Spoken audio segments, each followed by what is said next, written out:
many families in Canada, the United States, and elsewhere will go through in their life upon the loss of a loved one. I thought the security officials at the event did their job very well.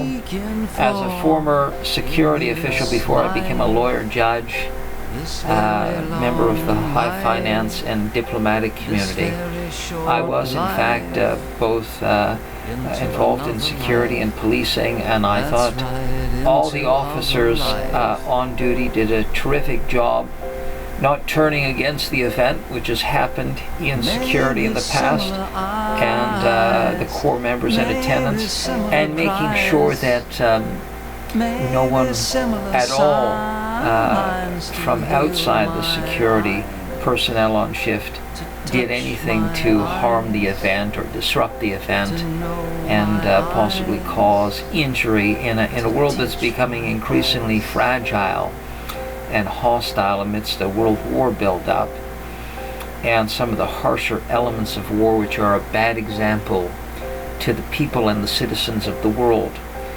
I will, as stated at the outset, I will be providing a part 2 to my eulogy, and I'll be talking about other elements of the legacy of the two heads of state of New America, that jurisdiction I have termed and developed as a Canada-U.S. relations and effective federation expert. That is my term. The term federation is not mine, that is a classical political science term, but effective federation is my term for federations that exist despite excessively puritanical definitions of what a federation is at political science. And certainly both Mr. Mulroney and Mr. Carter understood the challenges of managing a dynamic federation. The parts make for the whole, and the whole is made up of the parts. And leadership in the field requires a sensibility on how to keep things together for the greater good. And in a liberal democracy such as those of North America, you have to do with a delicate hand and grace and high intelligence of minds, for every part of a federation makes for the whole, and every part must be respected for what it is, what it wishes to be, and within the harmony of the whole as contributors to that. So I thank the security and policing officials for allowing me to attend today and meet very briefly to keep things moving along with Mila Mulroney, wife of Brian Mulroney, and their daughter and sons.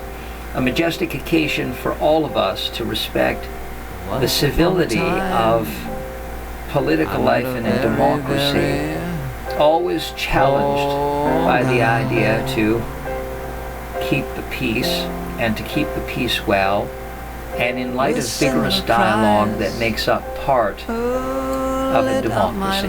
Thank you for your listening ears, and please look forward to part 2 of my eulogy, where I'll talk in depth about some of the legacy components. As mentioned, I attended in this slightly informal wear, and as a Canadian man, and I was well received, as I think all Canadians were well received who wanted to participate in the remembrance of Prime Minister Mulroney. Beautiful, beautiful, beautiful, beautiful eyes to shed some light upon my life, upon this life.